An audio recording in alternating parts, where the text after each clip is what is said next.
Hi hello అందరికీ నమస్కారం. 3 important messages చెప్దామని ఇవాళ ఇక్కడ ఉన్నాను. ఫస్ట్ థింగ్ ఏంటంటే యూట్యూబ్ కానివ్వండి, సోషల్ మీడియాలో వచ్చే ఏ మెసేజెస్ మనం నమ్మద్దు, especially related to the news of the war. యుద్ధం గురించి చెప్పే ఏ మెసేజెస్ సోషల్ మీడియా అవి నమ్మద్దు. కేవలం national channel or satellite channels చెప్పే న్యూస్ మాత్రమే నమ్మండి, బికాజ్ అదొక్కటే నిజం కాబట్టి. అండ్ వాట్సాప్లో వచ్చే మెసేజెస్ కూడా అన్నీ నమ్మద్దు. నెంబర్ 2, ఎసెన్షియల్స్ అన్నీ, అంటే మన సర్టిఫికెట్స్, ఆధార్ కార్డు, పాస్పోర్ట్స్, మన ఇంపార్టెంట్ డాక్యుమెంట్స్, సర్టిఫికెట్స్, ఇవన్నీ కూడా చక్కగా ఇలా ఫోల్డర్లో పెట్టి సిద్ధం చేసుకుని రెడీగా ఉంచుకోండి, అన్నీ ఒకే చోట, సో దట్ మనం కావాల్సినప్పుడు తీసుకుని వెళ్ళొచ్చు. అండ్ థర్డ్ థింగ్ ఇస్, ఒక medical kit with emergency medicines అన్నీ కూడా రెడీ చేసుకోవాలి. ఇందులో శానిటరీ ప్యాడ్స్, పిల్లలకు కావాల్సిన డైపర్స్, పెద్దవాళ్ళకి కావాల్సిన medicines at least 1 week to 10 days ఉండేలాగా, అండ్ పిల్లలకు కావాల్సిన ఎమర్జెన్సీ మెడిసిన్స్, ఇవన్నీ కూడా ఇలాంటి ఒక కిట్లో పెట్టుకుని రెడీగా ఉంచుకోండి.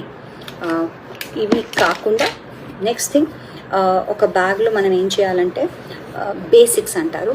బేసిక్స్ అంటే మంచినీళ్ళు, ఆకలేస్తే కపుక్కుని తినేందుకు కొన్ని డ్రై ఫ్రూట్స్, లేకపోతే బిస్కెట్ ప్యాకెట్లో నాన్ పెరిషబుల్ ఐటమ్స్ కూడా సిద్ధం చేసుకుని ఉంచుకోవాలి.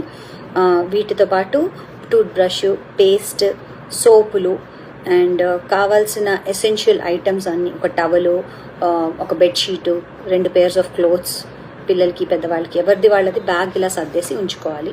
ఇవంతా రెడీగా పెట్టుకుని ఎందుకు ఉండాలంటే in case of any emergency or evacuation చేయాల్సి వస్తే ఇవన్నీ సిద్ధంగా ఉంటాయి, తీసుకుని మనం గబుక్కున వెళ్ళిపోవచ్చు.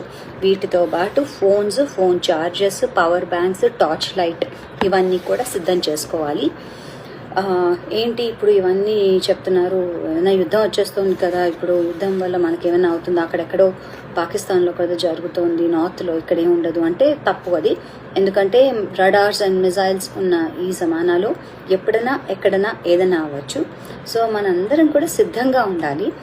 దో మన army, navy, air force and border security forces వాళ్ళందరూ మనని కాపాడుతున్నారు, కానీ మనం ఇక్కడ ఉంటూ ప్రిపేర్డ్గా ఉందాం, రెడీగా ఉందాం. So better be prepared then to be sorry అన్నారు కాబట్టి let's be prepared and let's be brave and brotherhood and పీస్లో హ్యాపీగా ఉందాము అండ్ ధైర్యంగా ఉందాము, ప్రేయర్స్ చేద్దాము. Thank you. జై హింద్.